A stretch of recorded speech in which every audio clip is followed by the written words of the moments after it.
네, 오늘 열매 얘기를 하고 계시는데 저는 과일을 참 좋아하는데요. 그 중에서도 가을이 되면 저는 강화포도를 먹고 싶어 합니다.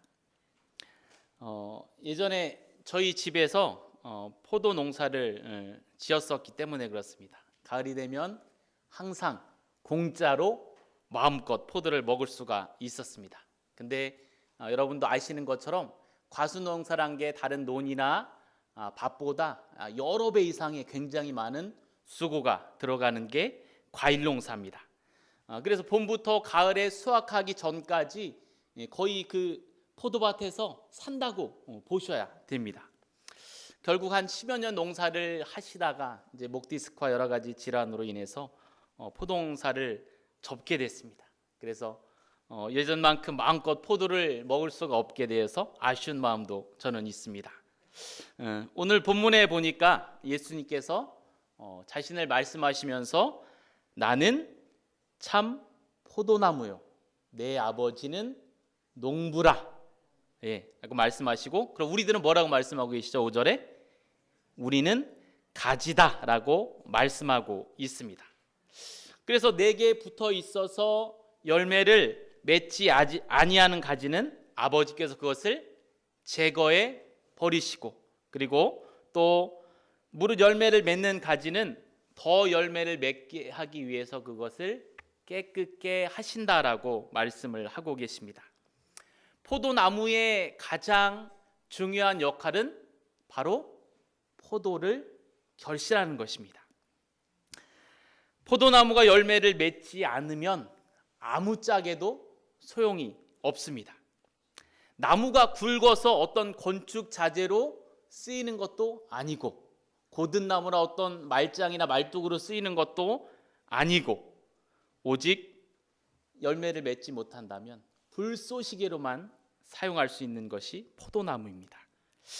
그렇게 포도나무에 사는 목적은 바로 열매를 맺는 것, 그게 포도나무의 삶의 목적입니다. 오늘 예수님은 참 포도나무이신 자신과 가지에 대해서 우리에 대해서 말씀하시면서 열매를 맺는 것에 대해서 많이 강조하고 계십니다. 열매를 맺지 못하면 그것을 제거해 버리시고, 또 열매를 맺는 나무는 더 많이 열매를 맺게 하기 위해서 깨끗게 하신다라고 우리 가운데 말씀해 주고 계십니다. 포도 열매는 우리가 아는 것처럼 포도 원줄기에서 뻗어나간 각 가지에서 포도가 열리게 되어 있습니다. 포도는 덩굴과의 나무이기 때문에 일단 싹이 나고 순이 나면 걷잡을 수 없을 정도로 뻗어나갑니다. 순을 치지 않으면 아주 거대한 그늘을 이루어서 하늘이 보이지 않을 정도까지 무성해지는 게 이 바로 포도나무 잎입니다. 근데 아무 생각 없이 포도나무를 굉장히 풍성하고 푸르른 나무다라고 생각할 수도 있습니다. 잎사귀도 많고 빨리 자라고 덩굴가라서 이리저리 그물처럼 만들어낼 수도 있습니다. 그래서 나처럼 빨리 순을 빨리 자라게 할 수 있는 식물이 있으면 나와보라고 할 정도로 포도는 그렇게 생장과 또 순이 나고 잎사귀가 나는 것이 빠른 그러한 식물입니다. 그러나 아무리 겉보기에 화려하고 풍성해도 포도나무가 포도 열매를 맺지 못한다면 포도나무는 한마디로 자격상실입니다. 아무짝에도 소용이 없습니다. 그저 잎만 풍성하다가 포도 열매로 먹기에도 부족한 아주 콩알 만한 작은 것을 만드는 신용만 하다가 그냥 가을이 되면 그것들은 다 떨어지고 말라서 시들어서 다 산산이 부서져 떨어지고 말 뿐입니다. 우리가 사는 세상에도 겉은 화려하지만 열매를 맺지 못하는 인생이 많이 있습니다. 세상에서는 떵떵거리고 또 외모도 훌륭하고 지위도 좋습니다. 근데 우리가 뉴스를 많이 켜봐서 아시겠지만 잘 갖춰진 배경을 갖고 있고 또 그들의 삶은 모두가 부러워하고 있는데 그들의 행실에서는 선한 열매를 볼 수가 없는 경우가 많이 있습니다. 이 그림에서 나오는 것도 천단섬이라는 열매인데 보기에는 굉장히 화려하고 이쁘지만 저거는 독을 갖고 있는 식물입니다. 부자라고 해서 또 외모가 출중하다고 또 학벌이 좋다고 해서 모두의 기억과 또 역사에 기록되는 것은 아닙니다. 역사에 기록되고 또 우리의 기억에 남는 사람들은 인류에게 선한 열매를 남겼던 그들이 우리의 기억과 또 역사 가운데 기록이 되어 있습니다. 그런 사람들이 인생을 가치 있게 살았던 사람들입니다. 세상에서 가치 있고 또 선한 열매를 남긴 사람들만이 후대에 계속해서 그들의 이름이 불려지고 기억이 되는데 하물며 하나님 앞에서 열매를 맺는 멋진 인생으로 기억이 되고 또 주님 나라에서 상급을 받는다면 그보다 더 큰 영광은 없을 것입니다. 오늘 8절에서도 너희가 열매를 많이 맺으면 내 아버지께서 뭐를 받으세요? 영광을 받으실 것이요 너희는 내 제자가 되리라라고 말씀하고 계십니다. 우리라는 가지가 열매를 맺어서 하나님을 기쁘시게 하는 것은 우리의 사명입니다. 그러면 우리가 어떻게 해야지 열매를 잘 맺을 수 있을까요? 우리가 어떻게 해야만 열매를 더 많이 맺을 수가 있을까요? 우리가 그 이전에 먼저 기억하고 명심할 게 하나 있는데 그것은 우리 스스로는 아무것도 할 수 없다는 사실입니다. 우리는 포도나무에 붙어있는 가지입니다. 가지는 원줄기로부터 양분을 받지 못하면 아무 일도 할 수가 없습니다. 농부이신 하나님은 하나뿐인 외아들을 이 땅에 참 포도나무로 심으셨습니다.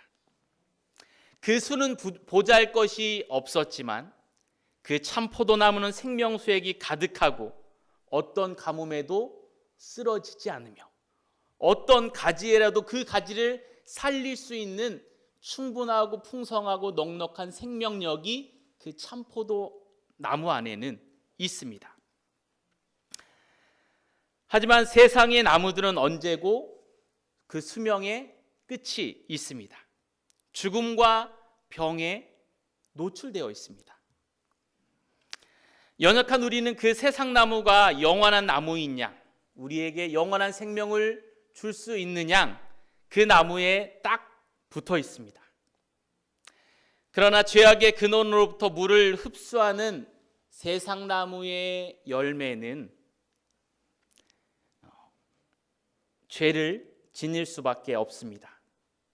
우리가 아무리 아름답고 선한 열매를 맺어 보려고 애를 쓰지만 그래서 열매를 맺지만 그 안에는 죄로 인한 쓴맛이 항상 담겨 있기 마련입니다. 우리는 결코 선하지 않습니다. 우리는 죄인입니다. 의인은 없나니 하나도 없습니다. 우리는 절대로 우리 스스로 선한 열매를 맺을 수 없는 그것을 우리는 먼저 기억해야 할 것입니다. 근데 우리가 여기서 끝이 아님에 감사를 드립니다. 농부이신 하나님이 예수 그리스도를 영접하고 또 말씀대로 살아가려고 구원의 걸음마를 시작한 우리를 세상에서 세상 나무에서 이제는 참 포도나무로 새롭게 이제는 이쪽으로 접붙임을 해 주셨습니다. 이전까지는 세상 나무에서 죄의 쓴맛을 내는 열매를 맺는 가지였지만 이제는 참 포도나무에 접붙임 바 되어서 선한 열매를 맺을 수 있는 신분으로 우리는 180도 변화된 삶을 살게 되어진 것입니다.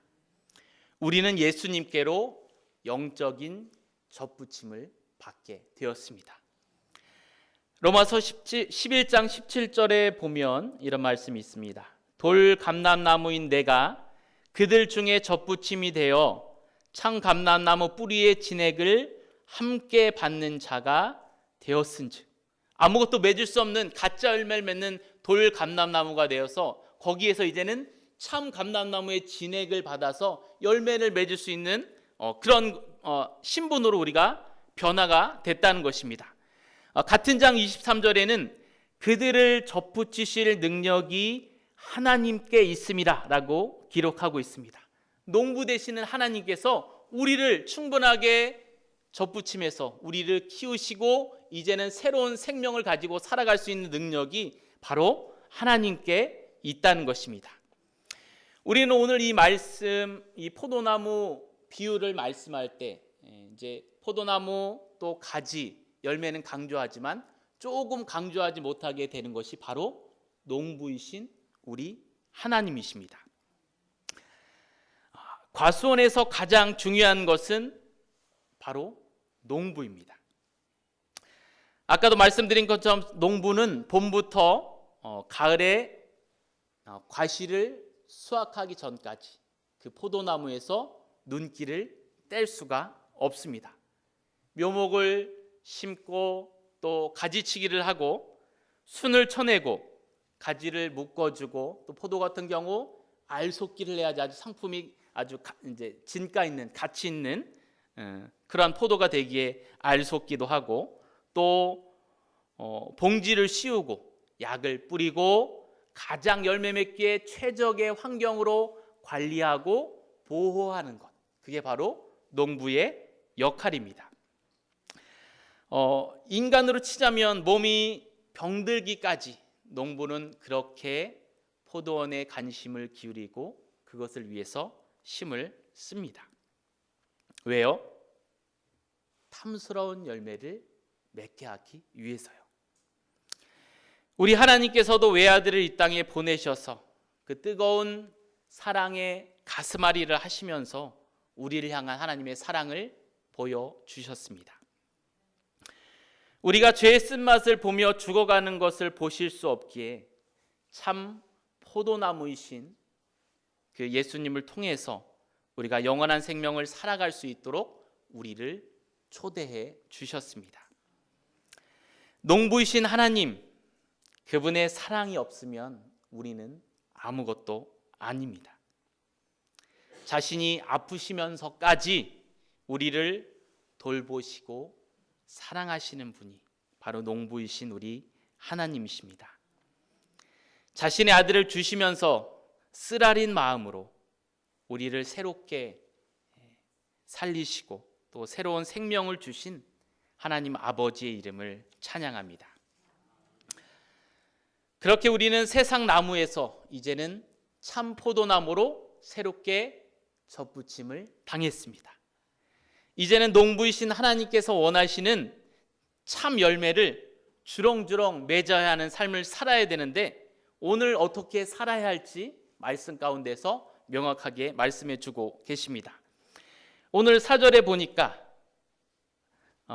뭐라고 나와 있죠? 처음에 내 안에 거하라 라고 말씀하고 있고요. 5절에도 보면 이 말씀이 한마디로 하면 나한테 딱 달라붙어 있으라고 예수님은 우리 가운데 말씀해 주고 계십니다. 어떻게 붙어 있으라고요? 딱, 아주 딱 달라붙어 있으라고 우리 가운데 말씀해 주고 있습니다. 왜 그렇죠? 열매를 맺기 위해서. 그리고 우리가 예수님께 딱 붙어 있지 않으면, 예수님께서 오는 그 은혜의 양분을 받지 않으면 우리는 열매를 맺을 수가 없기 때문에 그렇습니다.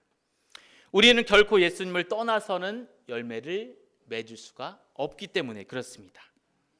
가지는 원줄기 나무에서 오는 영양분을 빨아들여야 그것으로 살아가고 또 열매를 맺을 수가 있습니다. 우리 스스로는 결코 열매를 맺을 수가 없습니다. 그래서 우리는 예수님 안에 있어야만 합니다. 그럴 때 예수님도 우리 안에 거하시고 우리가 열매 맺는 삶을 살 수 있다고 오늘 말씀해 주고 계십니다. 마치 난로가 그 안에 뜨거운 장작을 품고 있어야 뜨거운 열기를 내서 사람들에게 영향을 미치는 것처럼 예수님이 우리 안에 계셔야만이 우리는 열매 맺는 삶을 살아가게 됩니다. 근데 만약 우리가 예수님 안에 거하지 못한다면 어떻게 되죠? 오늘 6절이죠. 사람이 내 안에 거하지 아니하면 가지처럼 밖에 버려져 마르나니 사람들이 그것을 모아다가 불에 던져 사르느니라 라고 말씀하고 있습니다. 당연하죠. 가지는 원줄기에서 양분을 공급받는데 우리도 영적 생명수이신 예수님께서 떨어져 있으면 우리의 영혼은 메마를 수밖에 없습니다. 가지처럼 말라질 수밖에 없습니다. 아무리 우리가 노력을 해도 그 영적인 목마름을 우리 스스로는 절대로 해결할 수가 없습니다. 젖붙임 당한 가지가 원줄기로부터 끊임없이 양분을 받아야지. 이제 이쪽으로 젖붙임 당해서 내가 조금 살만해하고 나 이제 독립할게요 라고 선언하고 원가지에서 떨어지는 순간 우리는 말라질 수밖에 없습니다. 그리고 그 결과는 불쏘시개로밖에 갈 곳이 없어지는 것입니다. 그렇다면 우리가 예수님 안에 딱 달라붙어 있는 길은 무엇입니까? 오늘 7절인데요. 너희가 내 안에 거하고 내 말이 너희 안에 거하면 무엇이든지 원하는 대로 구하라. 그리하면 이루리라 말씀하고 있습니다. 우리가 예수님께 딱 달라붙어 있는 길은 우리가 예수님 안에 거하는 것입니다. 거한다는 게 무엇이죠? 예수님 안에 머무르는 것이고 그리고 우리 예수님과 계속해서 이 친밀한 관계를 계속해서 이루어 가는 것입니다. 구체적으로 어떻게 그럼 예수님 안에 머무르고 예수님과 친밀한 관계를 유지해 갈 수 있을까요? 그것은 바로 하나님의 말씀이 우리 안에 거하게 하는 것입니다. 우리가 예수 안에 머무는 정답은 바로 이 말씀 안에 있습니다. 우리가 말씀 안에 있어야만이 열매 맺을 수가 있습니다. 시들지 않는 영원하신, 한번 말씀하신 것을 변개하지 않는 이 영원한 말씀이 바로 우리가 열매 맺는 길입니다. 우리가 예수님 안에 거하고 또 그 말씀이 우리 안에 거할 때 우리가 구하는 그 모든 것이 다 이루어진다고 오늘 말씀해 주고 계십니다. 말씀이 우리 안에 있고 또 우리가 그 말씀을 날마다 묵상하고 또 그 묵상한 말씀대로 살아가기를 몸부림칩니다. 그 말씀대로 우리가 살아가기를 원합니다. 우리가 그럴 때, 말씀이 우리 안에 있을 때 우리가 과연 죄된 것을 자꾸 죄를 쫓아다니게 될까요? 아닙니다. 말씀이 우리를 친히 등불이 되어 주셔서 빛이 되어 주셔서 우리를 인도해 주십니다. 우리가 말씀 안에 거할수록 정말로 이것이 하나님의 뜻이 무엇인지 구하기를 원하고 하나님의 뜻을 묻기를 구하는 우리의 삶으로 바뀌어 가게 되는 겁니다.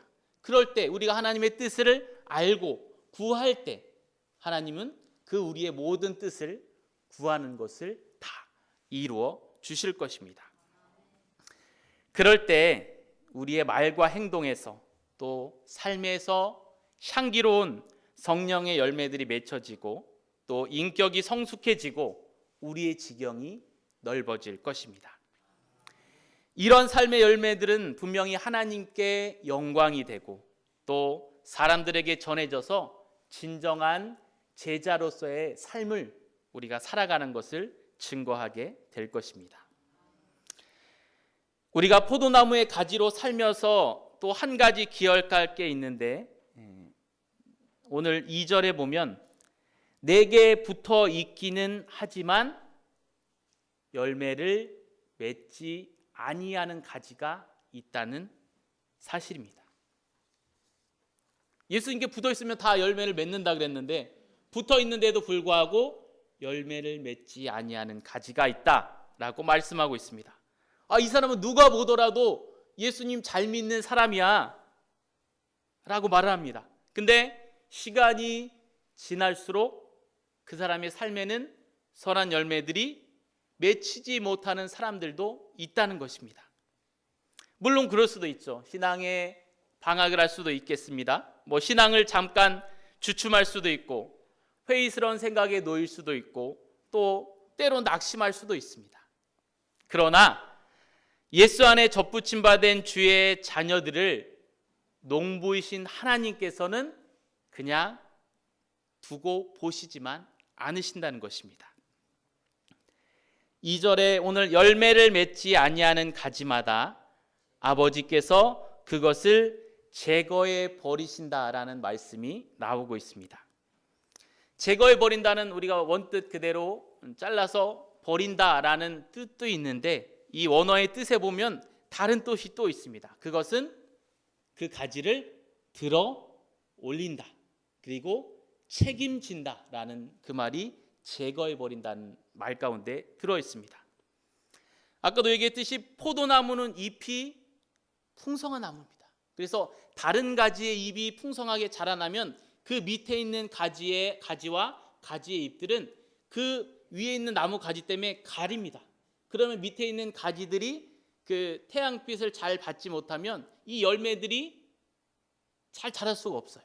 그러니까 들어 올린다. 밑에 있는 가지를 들어 올려서 햇볕을 잘 받아서 이 가지 또한 열매를 잘 맺을 수 있도록 끝까지 하나님께서 책임지고 지키시고 돌봐주신다는 의미가 또 이 안에는 들어 있는 것입니다.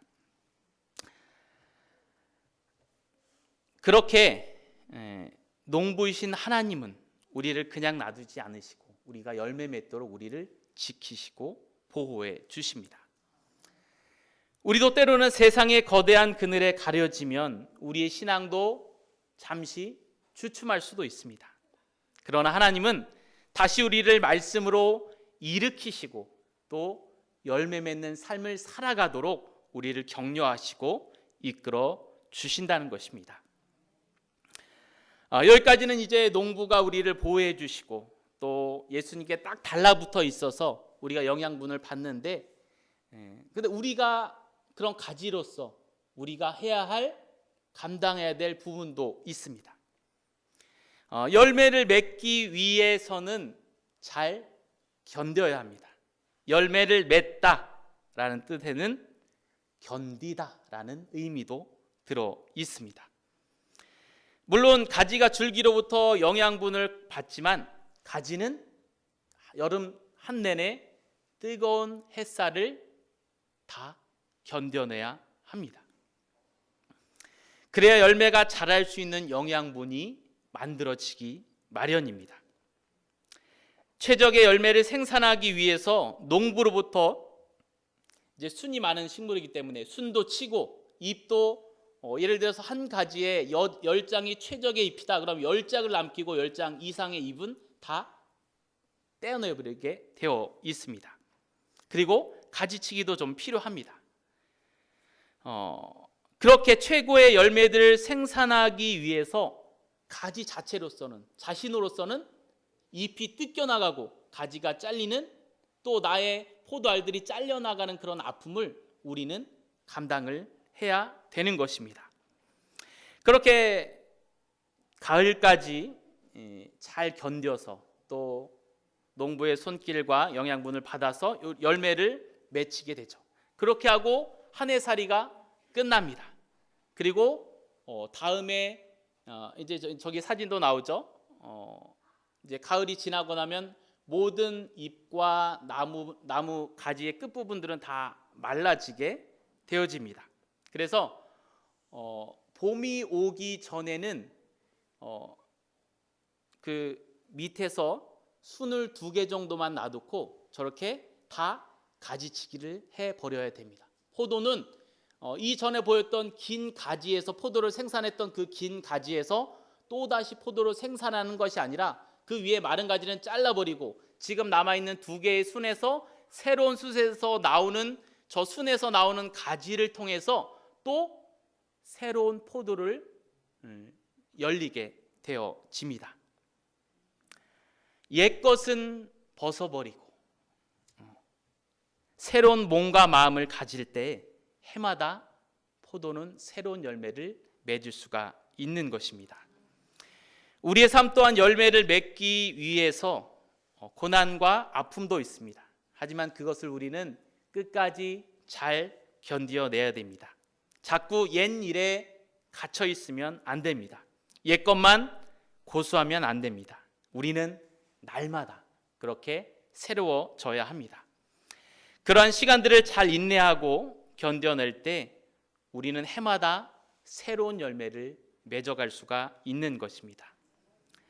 마태복음 12장 33절에 보면 나무도 좋고 열매도 좋다 하든지 나무도 좋지 않고 열매도 좋지 않다 하든지 하라. 그 열매로 나무를 아느니라 라고 말씀하고 있습니다. 그 나무가 무슨 나무인지는 그 열매를 보고 알 수 있다는 것입니다. 우리도 하나님 보실 때 하나님이 우리가 맺혀진 그 열매를 가지고 내가 이 땅에서 또 어떻게 살았구나, 어떤 열매를 맺기 위해서 열심히 노력했구나, 너는 하나님의 참 제자구나, 너로 인해서 내가 영광을 받았다라고 분명히 하나님께서는 우리 가운데 마지막 그날 우리 가운데 말씀을 하실 겁니다. 하나님은 우리의 열매를 보고 분명히 우리의 삶을 판단하실 것입니다. 하나님은 우리가 반드시 열매 맺는 삶을 살기를 원하십니다. 열매가 없으면 쓸모없는 나무입니다. 예수 안에 꼭 붙어 있으십시오. 그러면 저절로 열매를 맺히게 되어 있습니다. 내가 온갖 노력을 한다고 열매 맺는 것이 아닙니다. 우리는 다만 예수님께 딱 달라붙어 있으면 됩니다. 그러기 위해서는 하나님의 말씀이 우리 안에 있어야 합니다. 내가 아닌 말씀이 우리의 삶을 이끌어가야 합니다. 날마다 말씀 충만으로 올 한 해 풍성한 열매로 하나님께 영광을 돌리고 또 진정한 제자로 인정받는 우리 모두가 되시기를 축복합니다. 기도하겠습니다. 하나님 감사합니다. 벌써 1, 4분기가 다 지나갑니다. 이제 죽었던 땅에서 모든 새싹들이 튀어나오고 꽃을 피우고 이제 가을에 꽃을 피고 또 이제 가을의 열매의 절정을 향해서 이제 그 출발선상에 서 있습니다. 모든 것이 아름답게 꽃피고 싹을 틔웠지만 그것이 가을에 가서 모든 것이 다 아름답게 열매 맺을 수 있다고 우리는 장담할 수 없습니다. 마찬가지로 주님, 우리도 믿음 안에 구원받고 이 신앙의 삶을 살고 있지만 우리가 주님 보시는 그날 참으로 우리가 주님 보시기에 합당하고 아름다운 열매를 맺게 될는지 우리는 누구도 장담할 수 없음을 고백합니다. 우리가 주님 안에 온전히 거하기 원합니다. 딱 주님 앞에 달라붙어 있기 원합니다. 우리 안에 말씀이 충만히 거하고 우리가 그 말씀의 인도함을 따라 살아가기 원합니다. 주님, 그래서 우리가 탐스런 포도송이 같이 우리도 풍성한 열매로 주님께 영광 돌리고 주님 인정하시는 진정한 제자들이 되게 하여 주시옵소서. 감사하며 예수님의 이름으로 기도드립니다. 아멘. 아멘. 창조의 아버지 함께 찬양하도록 하겠습니다.